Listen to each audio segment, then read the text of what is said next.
Guess don't mention the school by name.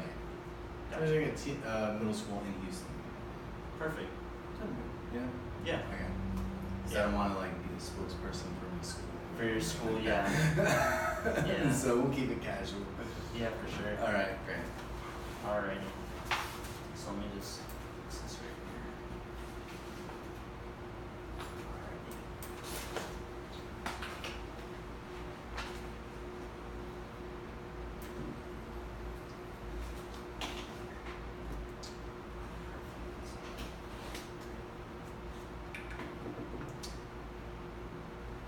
Testing, 1, 2, 3. 1, 2, 3.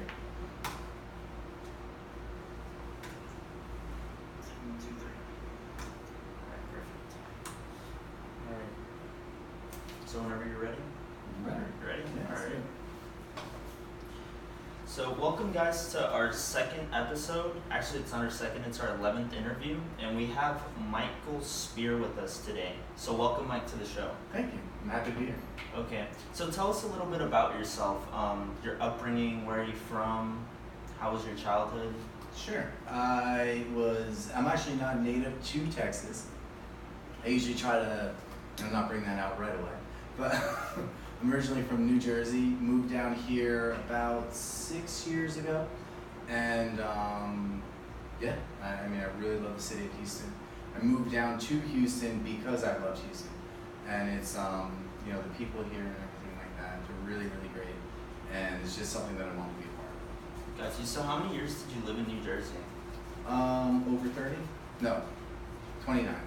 Just under 30. Wow. Yes. So our family has actually been in New Jersey for over 250 years. Wow. So yeah, we were some of the first people to come over. Okay, so you're a Jersey kid. Yep. So how was that, like growing up in Jersey? It's very different than Texas, and that's not just talking about the coats, right? The way that people interact with each other is much more rushed up there. Where people are always trying to get things done as quickly as possible, and that's kind of what is valued up there. Being able to get a lot of things done in a short amount of time, and just kind of accumulating money. That's another big thing up there, I would say. Gotcha.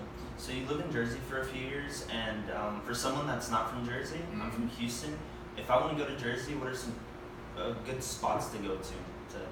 Good spots to go to, pizza, any pizza place at all, if it's dinner time, and then any bagel place if it's breakfast. Gotcha. Yeah, bagels and pizza. I'm sorry, but Houston has absolutely no idea what a pizza is. No idea. What's the best No pizza idea. you've had at Houston? It's a place on Washington. I forget the name of it. It's right by Washington, kind of near Washington and Sawyer, but you would go down a little bit of ways. I forget the name of it. They were good, and I think that they're actually from New Jersey. Gotcha. Okay. So that would make sense. That would make sense. Gotcha. Chicago, if you're listening, you're from Chicago, you almost know what pizza is like, but I'm sorry, New York, New Jersey, we still got it. You still got it? Chicago's close. Okay, that's nice. So now, tell us a little bit about your high school years. What were you thinking when you were in high school, and especially closer to that senior year, when people start deciding what they're going to do with their lives, either go to college or get a job. What were you thinking? I would carry around a sweatshirt so I can go to sleep. I would use it as a pillow. Okay. So you really didn't like school? Nope, not at all. Didn't care about it. I was in some of the advanced classes, but I slept through most of it. Didn't like to I never did homework. I would have teachers come up to me and they would say, please, Michael, just do your homework. And I would just look right at them. I'm like, sorry, I cannot do that. That's not going to happen.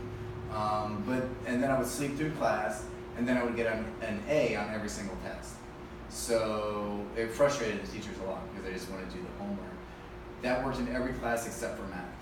Math, you actually have to do homework and practice it. And language. My language acquisition, like second language acquisition, was stalled because I wouldn't do any homework or practice it. Gotcha. So you really didn't like school, or at least the studying part. But Right. were there any subjects that you gravitated to, or any Any other hobbies that maybe caught your eye? No, I really just didn't. Once school was over, I would leave and go out. When I had to be at school, I would go to school. I never cut school. I would still go there, and I would go to sleep. Gotcha. Okay. So, I mean, there's a few high schoolers that still do that nowadays, but what would you tell those high schoolers? I mean, now you're in a different position than you were back then, but has your perspective changed, or? I definitely understand why I did it. And I have students that do that in my classroom, and what I say to them is, what do you want to do? And then it's kind of open from there. You can't just generalize it in that sense, because every single person's going to have a different answer for that. And then whatever they want to do, well, we can do that right now. You don't have to wait until you graduate. You don't have to wait until you pass this class. Like, anything that you want to do, you can start today. You can do it right now. Gotcha. Okay, and so then after high school, what were you doing? What were you dedicated to? After high school, I did not go to college for a year. I was working at a library. I worked at a library for 8 years, during high school and then also after high school, after I went back to college. I didn't go to college for a year, went for one semester the next year, then left the second semester because I didn't know what I wanted to do. I was originally going to go into computer programming, and I'm pretty decent at that. I can read code, I can dismantle code. Writing code is one of the most boring things on the face of the earth for me. So I'm like, there's no way I can do this for a job. That's for many, actually. Yeah, I'm like, I just can't do it. So I left college again and took another year off. And while I was in the library, I used to do this thing where I would go to the children's section and get 10 really, really thin books on whatever subject I was interested in. And I would read them in about 5 minutes because they're little kid books. And then in those 10 books, I would find one subject that I really liked. And then I would get an adult book from the adult nonfiction section that was really, really thick on that one page that was in the kids' book. And doing that, I wanted to learn how to navigate by using the stars. So I started reading up on astronomy, and then that got me into gravity, which got me into relativity, and I said, this is really cool, I just want to understand physics. So then I went back to college for physics, which is what I ended up getting my degree. Okay, so that was a roller coaster. Yeah. From a senior that didn't care about school to being in a library. And what specifically were you doing at the library? Were you shelving books? Were you giving tours? What was? So you start out as a page, and I was a page for maybe only about 2 years, which is shelving books, shelf reading to make sure the books are in order, and that's about it. And then I got put to a library assistant, which you don't need a master's degree for just yet, and that's like working the front desk. You'll answer some research questions and things like that. I didn't like school, but I always liked learning. So I would go out and I would just learn things on my own. That was the thing. And I learned very quickly. So if you told me something, I would remember it. And that's why I did so well on the test. Because once you told me it, then I can answer a question on the test about it. So I was always pursuing my own ideas on what I want to learn next. Got you. So do you feel like your teachers failed you, or it was just the system that, like the educational system at the time that failed you? I think that there were definitely gaps in the educational system. I think that there's still gaps in the educational system. And I think that some teachers did have, they did want to reach out and try to help me more, but they might not have had the means or really knew how to do so. Okay. And so do you see a little bit of that happening today? What aspects would you change from a teacher's perspective? I do see that how they address education today is they're really trying to address the student, really understand them at an emotional level and what could be going on that side of things that could affect the learning. And that's really important. That's really important. Also engaging students. I think that it's definitely getting better in that regards. It's a little, I think we do let students get away with too much now. Okay. I had to memorize the multiplication table by writing it a whole bunch of times. Now they say that, What's the difference? I remember there was a question, is this traditional education or is this authentic education? You had to distinguish these items between traditional or authentic. And we didn't, my group, I actually kind of led the group in this, we didn't want to answer any of these questions because you're saying that traditional education, the education that I grew up with, the education that educated me, is apparently not authentic. And I know absolutely nothing, and I just have to do authentic because traditional isn't worth anything. And it is. There's a lot of stuff, a lot of things in traditional education that have value, for sure. Okay, so you touched on memorization. What about for those kids that, whatever they're studying isn't specifically what they're inclined to? Maybe it's not a subject matter that, I don't know, gets them excited. Right. Do you still feel that memorization is still important today when it comes to, I don't know, like who's the 16th president of the United States? Because nowadays you can just use your phone.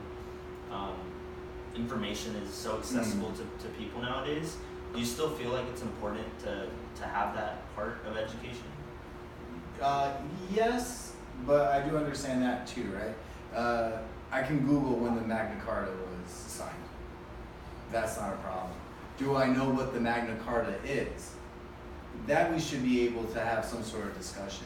Knowing general things about the world, about history, it makes you a better person. It makes you a more well-rounded person. You can conversate with people much better. So you should have a basic knowledge of what has happened, what's going to happen, how things work. I tell my students all the time, if my computer fails, I need to fix it. Like I can call tech support, sure, but it's going to be a long wait for that person to get to my room while I have to stand in front of a room with 30 kids. So I need to take, and if I don't know anything about technology, well then I can't do anything. Even though I'm a math teacher, I also have to be a technology teacher. Even though I'm a math teacher, I'm going to want to go and read a book because it's engaging, right? I'm still going to know about world cultures because I love studying ancient cultures. That's another thing that I like to look at. Language. Love language acquisition and learning other languages. So it's just so much, it brings so much more to your life. It's not, any time that you put into learning something, it's going to give it back to you like so much more. Perfect. So thanks for sharing that with us and with our audience. But now going back to what you majored in, which was physics. You told us already why you majored in physics. Tell us those college years. How were they for you? What did you learn? What was the biggest, takeaway from that moment? So starting out, once I hated math my entire high school career. And I tell my students, my math teacher, I would always ask, when am I going to ever use this in real life? And she told me, when you become a math teacher. And I said, no, never, that'd be the worst thing ever. And now I'm a math teacher, so I will put that curse on you if you ask me that question. You will become a math teacher whether you like it or not. So I hated math. I went to college for physics. When I knew I was going to go to college for physics, I said, okay, 1, 2, 3, I like math. And it worked. So I was very fortunate in that now all of a sudden I liked math. But at the same time, it was the application. I was able to take that math that I was learning and apply it to something else that I was actually doing and I was using. And I tell my students that all the time. I will find applications for this. And if we're doing something inside, like we go over box and whisker charts in our class. What are box and whisker charts? Exactly. So you can go through your whole life, and I tell them this, you can go through your whole life never messing with a box and whisker chart, but it has a little box like this, and then the 2 points. So you have your longest points, your high, your min, and your max, and then your mean is right here, in between here, and then your median has one line right here. Gotcha. Right? So as long as you look at that and you have a general idea, sure. You're flipping through a science article in some newspaper or something like that, and you see a chart like that, okay, I can kind of generally do that. Now if you're an accountant, you're going to study that, great. But you just have that general idea. And I tell them that. You're not going to use this necessarily in real life. But I'll show them a chart with stocks and say, but if you do use this, you can play the options game and make a whole bunch of money. So then they start thinking, maybe I should. So that's great. So you use a lot of application to your teaching. And that was in my college years, right? So going back to your So it was all about application and trying to learn that, and then apply that to my teaching. Okay, nice. And so, when you were in college, were you starting to think, okay, like I might want to become a teacher? Because you did major in physics, but was it more of entering industry, maybe a different industry in education? I went into it, and this was kind of a failing too, because you can't do very much with a bachelor's in physics. It sounds crazy, but it's not a very profitable degree. You can go on for a master's degree in physics, and then you start getting more things. But with a bachelor's degree, people just pretty much tell you you're not an engineer. Even though I know why everything an engineer does, why it works, that doesn't count me as that. So when I was going into physics, I had the idea that I was going to work for the government. There was an arsenal right near where I lived, and I was going to develop weapons because I love to blow things up. And we all just love to blow things up every now and then. But then studying physics, we touch on the people that developed all these things, and you have Albert Einstein, who helped make the atomic bomb. And he wasn't on the project, but his science was used, and he was not happy that the bomb was dropped on Japan because he wanted the bomb dropped on Germany. And we had defeated the Germans by the time that the atomic bomb was developed, so that weapon was used on someone that he didn't intend it to be used on. And that made me think and reflect, like, if I make something, I don't get to say who uses it on whom. And how it's used. And how it's used. And that immediately I was like, I don't want to do that anymore, never mind. So then I didn't know what to do. I graduated with my bachelor's degree in physics, and the economy had just taken that downturn, which wasn't fun. What years was this? That was 2007. Okay. So I ended up getting into the biomedical industry, making artificial arteries. And that job interview was awesome because I went through a temp agency where I was just going to actually go on the manufacturing line and make the artificial arteries, which you don't need a degree for. And in the interview they said, why do you want this job? And I said, I don't want this job. And they said, well then why are you in this interview? Yeah. Right. And I said, well, I want to be further up there. I have a degree in physics, but I'm willing to come in here at this lower level job and show you that I'm a good worker. And then that way you'll see I'm a good worker, and then I can get promoted to another position. And they loved that. They were like, oh, that's fantastic, that's awesome. They just had gotten bought out by a German company. They were Boston Scientific, they got bought out. So there was a lot of room for growth. And I did go from the production line within about 3 months to the quality department. And then from quality I went to process development, where I was designing machines and processes. I was designing machines and processes to make artificial arteries. Our project was coating the inside of a graft with an anti-clotting agent so that you wouldn't get thrombosis growing in there. Okay, so for 99% of our audience, we probably don't know what that is. But how did you hear about this job? I guess it is an important factor. Temp agency. I just needed a job at that point, so I went to a temp agency. Got you. And so you do the interview, you move up. How long do you stay there? I stayed there for I think about 1.5 years. Okay. And then I quit to become a rock climbing instructor. Wow. Yeah, there we go. Nice. Okay. I did rock climbing. Scariest thing when you have to let go. You don't let go. No, you have to. Once you reach the top, you gotta. There's no way. Right. Yeah. So for how many years did you do that? The rock climbing. No, I think barely. So I was a rock climbing instructor and worked at a rock gym while I was in the biomedical and after. But that was my main employment for probably less than a year. You don't make a lot of money rock climbing. It's fun, it's awesome, but yeah, you don't make a lot of money doing it. Okay, so it was like a part-time job? No, it was a full-time job. Oh, full-time. Yeah, it was a full-time job, and I rock climbed like all the time, so it was a good life, but couldn't do it forever. So then I worked at a label company, printing labels. Well, I worked at a greenhouse, then a label company for like just a couple months, and then I went to a lighting manufacturer that does architectural lighting, and there I got back into quality. And that job sent me all over the country. where I was with the warranty. So I handled the warranty for the entire company. If there was a problem on a site, I would fly out there, diagnose the problem, see what we needed to do, hire local electricians to go ahead and fix the issue, make sure that it was underway, and then if I felt comfortable, I could leave that job site and go to the next one. And that was really, really fun. It was a lot of problem solving. But when I say like a project would be like 10 floors of a skyscraper in New York City. Just every single light that's on that floor would be what we would do. Or some commercial lighting, like different supermarkets. They would contract our company. We would do the lighting for every single supermarket in the East Coast. Or it was international, mainly in the United States, but all over the United States. Wow. So from rock climbing instructor to something else. A lot of things. So after that, was it the teaching? Was it being a math teacher? No, we're not there yet. Oh, we're not there yet. So how many jobs were there? Like, yeah, it's amazing. I during that time, I started applying for the fire department in my hometown, and I passed that test with flying colors. I was really excited about that. I knew people on the force.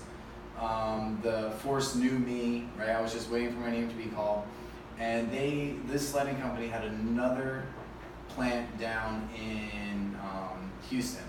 So actually it was in Pearland. So I came down here just to move a product line down here, and that was like the first time, and I was like, okay, it's Houston's I can do this. And I stayed about a week, and then the second time I came down again, it was about a week. The third time I came down, as I was going back up, I'm thinking like, well, if I get a flat tire on the way to the airport, and then I would probably have to move here, so maybe that'll happen. And so you started to like Houston. I really, really liked it. And I was flying all over the country at that time, and I knew ever since 6th grade, I knew I wanted to move out of New Jersey. I didn't like New Jersey, and I was looking to get out of New Jersey. I can remember walking to the bus stop, and over the hill, I could see the New York City skyline. And I thought that's where I wanted to go, because that was out of New Jersey. And then when I got to New York City, I'm like, this place is worse than New Jersey. So you didn't like it? What was it? The business, like how it's so busy, like. I saw some. Just the way that things are controlled within that city. Like I saw the top tier of that place, and it just was. It wasn't the way that I like to do business. So then I decided, okay, well I do want to move to Houston. This is really nice. So I arranged it with the company I was working for to get transferred from that site to the Pearlands facility as quality. And yeah, I moved down here, and that was great. I was so happy to be able to do that. I finished my master's degree at that time in engineering management. I tried to move up in the company I was in. However, they didn't have any spot for that. So that's when I went into oil and gas, like you do in Houston. Okay. And I got a job with a valve manufacturer, quality control. And about 3 months later, the oil crashed. So that I'm right there. Every time I get in, that's when everything just kind of goes down. So I did get another job in a pipeline intervention company, again doing quality, and from there I got laid off because of the gas, and that's when I found teaching. Did it find you, or you found it? Well, actually, it was in church. I was in church, and my whole life during this whole time, everyone was always telling me, "You should be a teacher. You should be a teacher. You should be a teacher." I was coaching rock climbing while I was with the pipeline intervention company and the other valve company. I was coaching a team. We went all the way to nationals. The coaches said I should be a teacher. I was tutoring 2 students from that team. They're like, you should be a teacher. The parents of those students were like, you should be a teacher. And I always said I'll never be a teacher. I felt like people, oh, you're getting a degree in physics, you're going to be a teacher. It's like physics isn't this wheel of like learn physics, teach physics, right? Yeah. You're gonna apply it in some way. I'll never be a teacher. I'll never be a teacher. But then just really praying hard about it and everything. And I realized that part of the reason that I didn't want to be a teacher was, if I had a degree, I thought that I was supposed to be a millionaire. I was supposed to make all this money. And all the stuff I was doing in quality, let me say that it's very important, all the jobs that I did, right? And all of those, other people need to do them, because that's what makes this world work. But I didn't like it. I didn't like doing it. Was it more for the money? And it was more for the money in a lot of ways. You know, I was always trying to get a better position, and a better position in my mind meant making more money. But that wasn't making you happy. It was not making me happy. And so when did you realize that? That was at this time when I was like, okay, you know what, I should be a teacher. When I realized that making that money wasn't making me happy, and I should just kind of, you know, lay that on him and just say, okay, I'm just gonna trust in you. What should I do then? And then it was like, oh, be a teacher. Like, come on. Okay. So I said, all right, let me start by being a substitute, because it was going to be a minute before I was able to be a teacher. So I'll be a substitute and then go through that certification. And it went so smoothly with that. I had extra time before I was a substitute, so then that's when I started getting involved with helping the homeless too. So, and I still do that, so my time is split between helping with the homeless populations and things like that, and teaching. Okay, and so now, reflecting on what you were doing in the past, are you more happy now with Oh yeah, it's what so you're awesome. doing, Yeah. what you have going on? My job is so awesome. I love my job so You much. love your job? Yeah, It's good. So much. It's good. And we actually had someone on the podcast he's a Rice undergrad, and what he told me was one of the jobs that many people don't really appreciate are teachers, but they should be appreciated because that's what most people, they always remember their best teacher. Yes. That person that impacted them in their lives. Mm. So I guess I'm getting that sense from you that it's very rewarding whenever you help a student. Yeah. And maybe you'd like to share, like for people that look at teaching as, you know, I don't know if I want to do it. It doesn't pay well. Right. You know, although there are those, you know, unions of teachers that have been like pushing, you know. So there's that. But what would you tell someone that's considering teaching? So I went into the classroom. I get into school really early, right, just so I can set up. And other teachers did the same. And I was talking to him and saying, you know, this is the best job ever. I love my job. And he's a science teacher, and he said, oh yeah, it's so great. I get to come into class and I get to talk to kids about science and do cool experiments. Like, it's so awesome. I'm like, yep. And I thought about it a minute and I said, you know what? But this would be the worst job on the planet for someone who doesn't like it. And he was like, oh, totally, 100%. This is totally not it. And I think that's why the dropout rate for first year teachers is so high. A lot of people think like, oh, you know, free summers, which, you know, it's not free. Tell me about that, because that's what I thought. So we get paid a base salary. They take money out of my paycheck. Districts, it depends on the district. They'll either take money out of your paycheck during the year, and then they feed it back to you during the summer months, or they just pay you all your money during the school year, and you have to be able to save up and budget your own stuff to use in the summer. The district that I'm in, they pay it out like throughout the summer too. So they just take some away and then they give it back to you, which is better because I can't budget myself and I'll totally run out of money in August. but and I'm a math teacher, right? So that's terrible. But No, it's good. but yeah, so it's really just that passion. If you like helping, students, if you like helping other people. Also, it's going to be a particular grade level. When I was a coach, they said that the middle school climbers gravitated to me. They just liked hanging out with me. I think I have a certain level of sarcasm that they really appreciate, so it just works well. If I were to be an elementary teacher, I think that I would lose my mind. Being with the same 30 kiddos for like 6 hours, like no way. If I have a bad class, it's over in an hour and a half and I get a fresh start, right? But you have to be with them like, ah.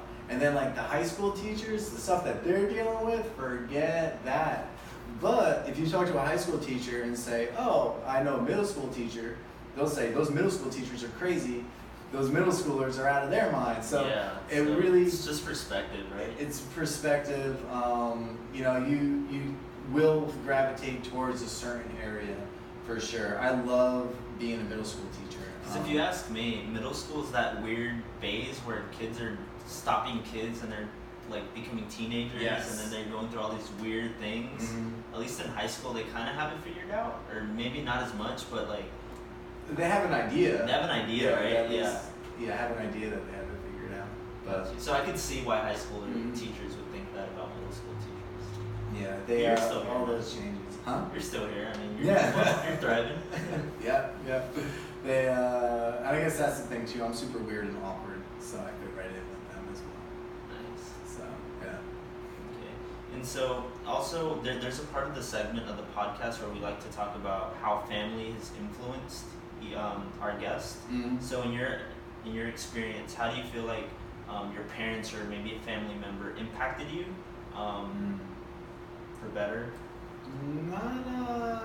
Not too much. A lot of the stuff I did, I was pretty independent. Pretty much did everything on my own, made my own choices. Not the best thing all the time. Yeah. Sometimes it's good to have that guidance, right? Yeah. But yeah, I mean, like most of the things I did, it was just all making my own way. So. Got you. Okay, and so now you're in high school. I mean, not in high school. You're a middle school teacher. What math do you teach? 6th grade. 6th grade math. Yes. So what are kids in 6th grade learning? Today we did converting between decimals and fractions. Okay. So we'll also convert between decimals, fractions, and percents. They start financial literacy, which some people argue isn't a good idea. I think it's fine because we're just saying what's debit versus credit. You know, basic things like that, which is good. And then we'll also do adding and subtracting positive and negative integers. So 3 plus -2. And that really throws them for a loop. Negative numbers are a more abstract concept, and I think it's difficult because there's certain things that the brain can understand as it increases in age, and that abstract portion isn't completely fully developed at 6th grade, so it's a bit of a struggle for them. But we get through it. They learn something about it. Everything that we do in there is somehow relevant. They say, when am I ever going to use this? I'm like, listen, this is 6th grade. You're going to use all of this. This is important stuff. You need to know what a half is. You need to know what a quarter is. Like, these are things. These are things you know. Tell me something. So for those kids that tell you, you know, what am I going to use this for? Are they trying to be YouTubers? Are they trying to be like, because when I was in middle school, I remember in my middle school, everyone wanted, to do different things. It wasn't booming, the social media as it is now. So like kids, they wanted to be doctors, or they wanted to be engineers, or they wanted to be, stuff like that. And that was like the cool thing. Right. What do you see from a teacher's perspective?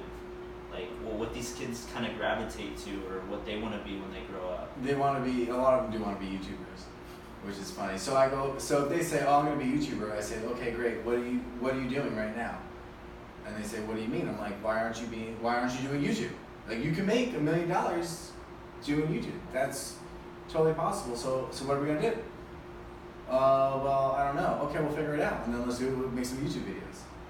Like, that's fine. If that's what you want to do it, right? Yeah. Don't talk about it and say that's what you're going to do. If you're in 6th grade and you have a YouTube channel already, which you probably do, then make YouTube channels. Stop playing Fortnite. Gotcha. Or have you heard of Twitch? Twitch? Yeah. Yeah? Yeah. Yeah, so they could have a Twitch channel. Yeah. I mean, there's that. That wasn't around when I was in middle school. Makes me feel old, which I'm not old. Right. Yeah, so there's so many things, and I wanted to understand that. But now for the kids, are there still kids that want to be engineers and that want to, change the world? And how do you target those students that have that inclination? So what I do is so my tutorial session, usually you think like, oh, I have to go after school for extra help because I'm not getting something. But my tutorials were open to all students. So I would have students that were doing very, very well in my class come to those tutorial sessions. and I had a benchmark test where I could see where they're at, and it spits out information as to where they should go next. And it was like 20 different things, and I would put that in front of them and say, pick 3. And they would pick those 3, and I said, okay, now pick 1 that you really like. And they would pick 1, and then I would look at those 3 and say, okay, great, let's work on this. And I would be teaching them stuff they're gonna learn in like 7th grade, 8th grade, high school, things like that. One student came into my classroom, and I just I said, you wanna read any of these? And he picked up a book on quantum mechanics. And he just starts reading it in class, and he's just like, oh, Mr. Speer, what's regression? And I'm like, well, what do you mean? And he was looking at like the speed of light and like stars moving away and stuff like that. And I said, okay, great. Here's a computer. Go ahead and start looking that up. So he's looking at how to calculate the distance of a star based on where the light spectrum is hitting on it. And that's where it's just their curiosity, right? You just, okay, what do you want to learn? And then they just tell you, and then you just go. And that's really fun when they start getting curious. Because like I said, I like literature, I like world cultures, I like math, I like science. So whatever you come to me with, I'll just talk to you all day about it. I don't care. Got you. That's awesome. I haven't really spoken to many teachers that adapt to their students, which I think is very important. Mm-hmm. I'm not in high school anymore, I'm in college. But that's a whole different game than high school and middle school and everything. So that's really nice. And I guess when it comes to teaching, what do you think teachers should be doing with their students from your perspective?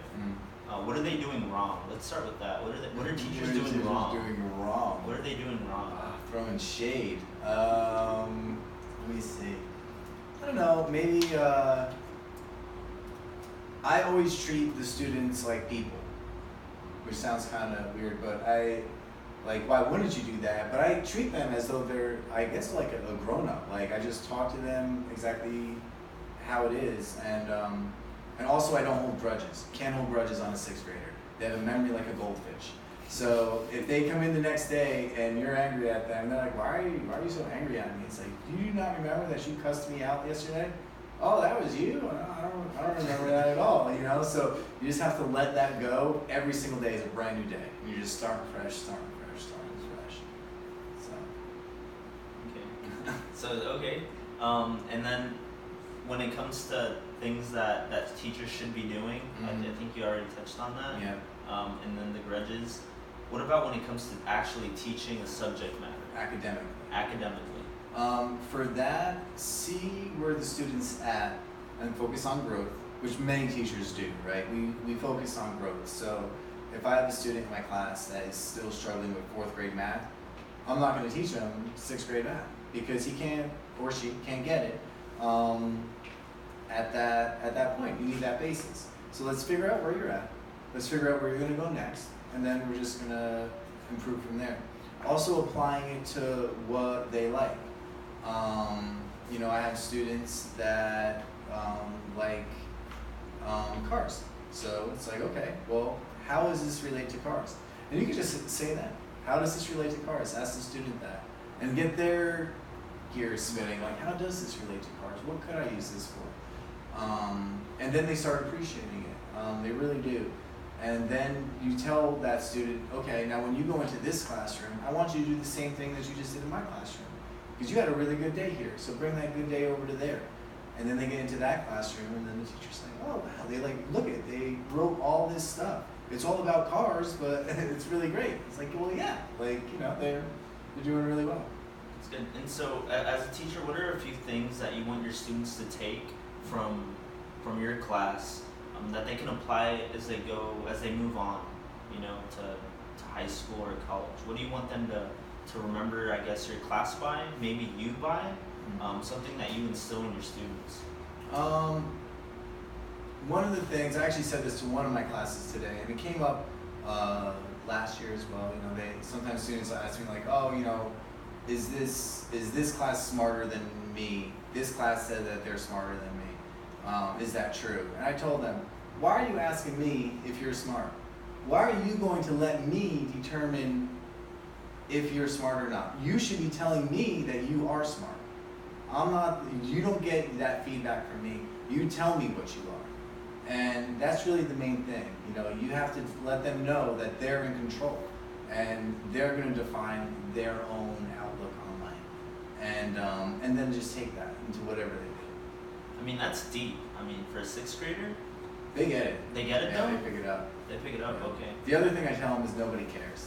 Okay, I think that's easy. they get okay, no one cares. Okay, that makes sense. But I'll Yeah. I'll say that with you know, if I get a flat tire on the way to work and I'm late, nobody cares that I got a flat tire. They care that I'm not in this classroom and there's a whole bunch of kiddos that need a teacher. They don't care that I got a flat tire. That's my problem. So, like, if you don't have your homework, I don't care why you don't have your homework. You just don't have your homework. Now, let me go ahead and say, after I say nobody cares, I care, right? Mr. Speer cares. Your family, they care. That's, you know, that's definitely what you got. But on the majority, nobody cares. And there was one student, and I you know, definitely told him that. And and then I saw him outside because he got in trouble in the class for talking too much, and he asked me, "No, this teacher said that I only have so many. You only have so many words in your life, and then you die. Is that true?" And I said, "Well, yeah, sort of, right? Because, you know, eventually one word's going to be your last, and you should choose your words wisely." And he goes, "Okay." And I said, "Well, look at it this way. Remember I told you nobody cares?" He goes, "Yeah." And I go, "Okay, well, if you used your words to show somebody that you care, and that person knows that nobody cares, but now you showed them that you're one of the people that do care, how do you think that's going to make that person feel?" And they thought about it, and they said, "It'll make them feel really good." I said, "Exactly. So that's how you should be using your words, right? You want to use words to show people you care." And the next week, and I totally take credit for this, I don't know if it was me or not, maybe it's just like a really, really cool kid, and he is a really cool kid. But the next week, he comes in from lunch, and he says, "Oh, Mr. Speer, can I have some tape?" And I go, "No." "Why?" Right, start out with no. And he goes, "Oh, well, this student grabbed this other student's book and ripped it up in front of him. And when that student got his book back, he just went ahead and threw it away. So I went and told the lunch lady, and me and her dug it out of the garbage, and now I have all the pieces, and I want to tape the book back together so I can give it to that student all back in one piece." And I was like, "Here's the roll. You can go and sit right over here, put that book together, 100%. So that type of thing is what I'm teaching in math, right? It's not just about the math. They're kids. They need to learn how to be a person because they are learning to be people, and you got to remember that. Sometimes I'm like, how do you not know this? Right, I'm a teacher. I'm supposed to teach you this. So like, I'm the one. This is where you learn how to do that. So yeah, teaching them how to be people and be good people and like help each other for sure. Gotcha. So that's really nice what you expressed there, and we're nearing the end of the podcast, but before we end the podcast, I like to ask our guests to give us 3 major keys, just things that you want to leave with the audience with, that could benefit them in whatever route they decide to choose. 3 keys that will benefit them. Don't let other people determine who you are. Okay. That's a big one. Do something. Don't just sit back, watch TV, play video games, cruise through Facebook. Go out and do something. Apply it to anything. Learning a language, reading up on something. And then one more. Get outside. Get some vitamin D. Definitely be outside for a little while. See that sunrise. All right, perfect. Thank you, Mike. We really do appreciate having you on the show. Thank you. So we wish you the best, man, and thanks for doing the interview. Excellent. Thank you for having me. Yay. You're pretty good. Thanks, Thank Mike. you. I appreciate it. Yeah, for sure. Yeah. Man, I wish I had teachers like that. We have a lot of fun in my class. It's awesome. All the kids are like, "Oh, you're my favorite class." I'm like, "You say that to like 2 other teachers I know."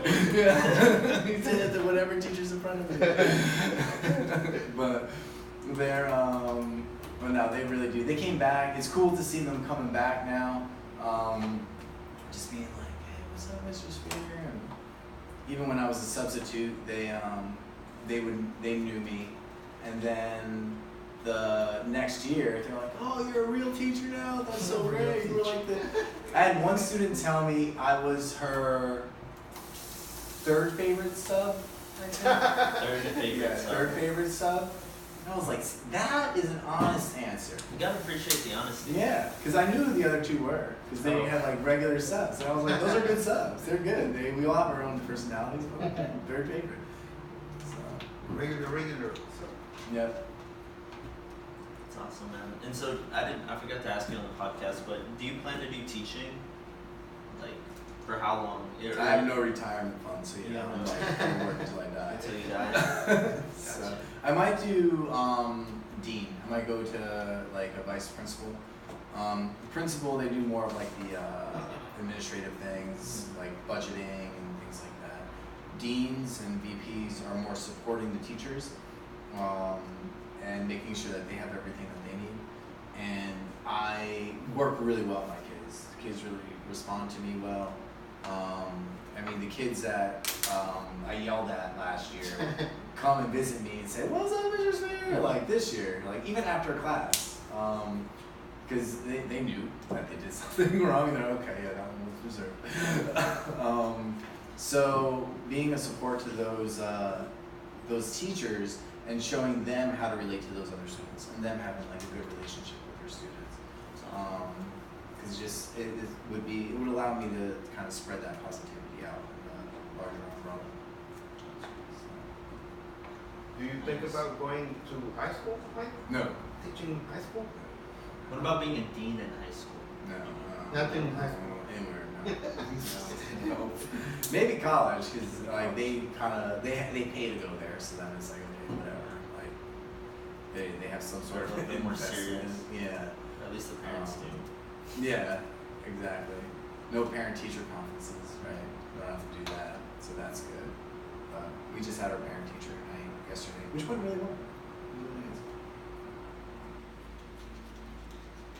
So, sorry it took so long to be here. No, man. That was fun. Yeah, I was hoping that, because I know Mike tells me like you're busy and like you have a lot of things going on. Summertime, it was like totally weird, yeah. Yeah, so I was just hoping, I was like,